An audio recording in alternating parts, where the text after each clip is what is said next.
सिर्फ वही हॉल में रुका रहा। बूढ़ी अम्मा का दिल न टूटे इसलिए उसने बाजरे की खिचड़ी पकाकर उन्हें चम्मच से खिलाया। उन्हें खिलाने के बाद वह आंगन में लकड़ी चीरने चला गया। उसने लकड़ियों का पूरा ढेर चीर दिया और सबको अच्छे से जमा दिया। ताबूत में लेटे बूढ़े झांग ने सब सुना। आंसुओं ने उसके धूल भरे चेहरे पर लकीरें बना दी। काफी सोचने के बाद उसे याद आया कि यह पास के गांव का झाओ श्याओ जू है। 15 साल पहले वह गांव के पूर्वी छोर पर बर्फ के गड्ढे में गिर गया था। बूढ़े झांग ने कूदकर उसे बाहर निकाला था। बाद में झाओ श्याओ जू शहर में काम करने चला गया और फिर कभी वापस नहीं आया। ये लड़का तो असली बेटे से भी बढ़कर है। बूढ़े झांग के मन में बस यही एक ख्याल दौड़ रहा था। आधी रात को झाओ श्याओ जू शवगृह का पहरा दे रहा था। वह ताबूत से टिके ऊँघ रहा था। अचानक ताबूत में चरमराहट हुई। झाओ श्याओ जू चीख कर उछल पड़ा। ताबूत का ढक्कन धीरे धीरे खुलने लगा। बूढ़े झांग धीरे धीरे उठकर बैठ गए। झाओ श्याओ जू के पैरों तले जमीन खिसक गई। वह जमीन पर गिर पड़ा। उसका चेहरा कागज जैसा सफेद हो गया था। चाचा, आप भूत हैं या क्या? बूढ़ा झांग खुद को रोक नहीं पाया और हंस पड़ा। डर मत, मैं मरा नहीं हूं। वह ताबूत से सीधा उठकर बैठ गया।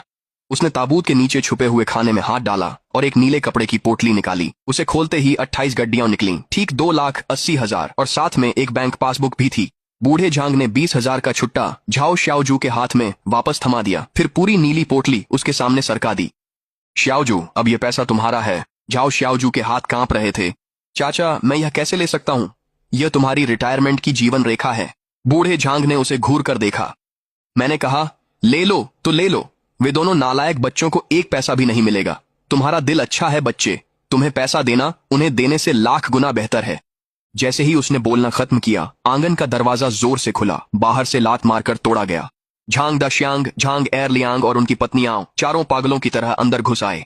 असल में बड़ी बहू दीवार के बाहर छुपकर बातें सुन रही थीं। जैसे ही उसने 2,80,000 की बात सुनी, उसने तुरंत सबको बुला लिया।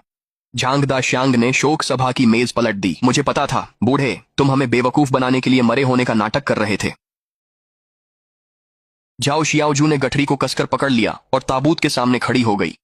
बड़े भैया, दूसरे भैया, गड़बड़ मत करो, तुम लोग चाचा का पैसा नहीं ले सकते। झांग दा च्यांग ने झाओ श्याओजू को धक्का देकर हटा दिया और ताबूत में हाथ डाल दिया।